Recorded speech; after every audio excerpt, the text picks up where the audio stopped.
Hello, I'm Guy Berger. My job at UNESCO in Paris is Director for Strategies and Policies in the field of communication and information. Welcome to this module on ICT for Good, where we will look at disinformation. We'll cover what it is, who makes it and shares it, and how they do it. We'll also look at some of the ways that society is responding to stop it. The aim is to give you a deeper understanding of the problem and critical insight into the strengths and weaknesses in the package of responses that are being aimed at fighting disinformation. Disinformation is often hard to define and often even harder to identify in practice because it's often masked with cues and signals that make it sound credible. It's even hard to talk about it. If you take the football that the phrase fake news has become. One person's fake news is another person's true news. The phrase really has become meaningless because it is exploited to discredit truthful news and not to label fabricated content. So the term fake news makes for more murkiness than light in casual conversation about the issues. And that makes it hard for us to agree on where the problem is and what should be done about it. So let's use the term disinformation instead to refer to the genuinely fake content.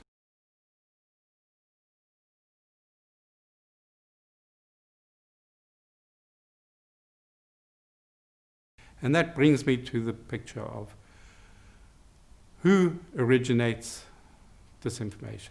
If we think for a minute, we know that there are often accusations that foreign governments are involved as part of information operations.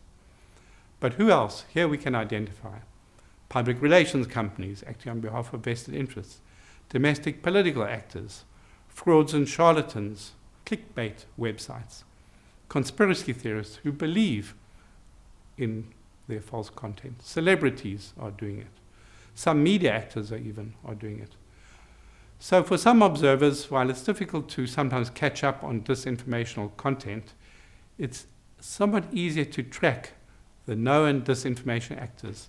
At the very least, these can then be treated with a shovelful of salt. Going further, their content may be downgraded or removed, or they are sometimes expelled from an internet service. Linked to these actors is the phenomenon of behavior. A flag for disinformation can often be when inauthentic identities are used to promote content, and when this is coordinated with an automated means like bots. These approaches have led to an encouragement that steps to tackle disinformation content should first concentrate on actors and behaviors. Research that's commissioned by UNESCO for the Broadband Commission has identified 11 types of responses to the problem. Amongst these, let me focus on 4, the following. 1, monitoring and fact-checking. 2, investigative responses. 3, legal and policy responses. 4, curational and technological responses. In a bit more depth, fact-checking. To identify what is disinformation, you have to fact-check the content at hand. Claims that are made may turn out to be true, false, or uncertain. This is a key step, and it's being done by specialized NGOs, media actors, and individuals themselves, fact-checking. Unfortunately, sometimes fact-checking is not quite as honorable as it seems. Some disinformation efforts even co-opt the label to try and legitimize their so-called facts. I come to the second category of responses, investigative responses. Those who concoct disinformation don't have to do the hard work of verification because the essence of their technique is invention. In contrast, it takes time and resources for fact-checkers to look into the truth or status of a given claim. However, it takes even more time and resources to go further and investigate the phenomenon.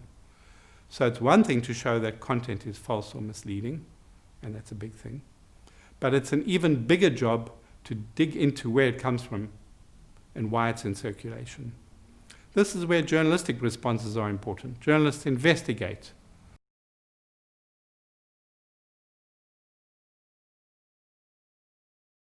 The third category of responses are legal and policy responses. For UNESCO, the default for freedom of expression is free flow. But in line with international agreements like the International Covenant on Civil and Political Rights, some restrictions are possible. These can be for specific listed reasons like protecting public health and safety. But to be valid, these restrictions would need to be in law, necessary to their aim, and proportional. The big risk is that when states regulate against disinformation, their measures often do not live up to these very limited criteria that make a restriction legitimate in terms of international law. In some cases, legal and policy measures are designed or applied deliberately to curb normal democratic expression under the guise of combating false or misleading content. There are therefore dangers that law and policy against disinformation can be instrumentalized for political purposes and can end up criminalizing actors like opposition politicians, civil society activists, and journalists.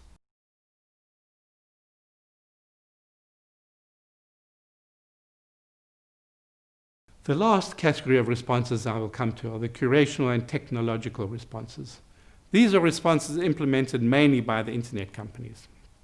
These companies act according to their policies on what constitutes disinformation in their view, how serious a threat they evaluate it to be, and where it links, for example, to content like hate speech. Internet companies, using automated technological means as well as human decision-making, can address disinformation in many ways. Their role is super important because their actions can impact both the supply of disinformation and the supply of verified content, as well as the consumption and onward circulation of this content. I come to my conclusion. What this means, in summary, is that we, the public, need to monitor and evaluate these responses to disinformation, because we need to realize that we cannot achieve the SDGs, the access to information, the fundamental freedoms, if actions in the responses to disinformation jeopardize our rights and our freedoms. We need, therefore, to urge that responses to disinformation be guided by this consideration of rights and freedoms. More and more people need to appreciate that our rights to expression and access to information are not only under threat from disinformation, but also by some responses to disinformation. And yet, of course, these rights should imperatively be respected in terms of international law. It's these rights that give us the freedom to call out and debunk disinformation, even when it comes from the authorities. It is these rights that enable us to debate policy responses to disinformation, and they enable society to enjoy information that is an alternative to disinformation, an antidote to disinformation. Thank you for listening to this presentation. I hope it helps you orientate yourself and your potential to join the fight against disinformation.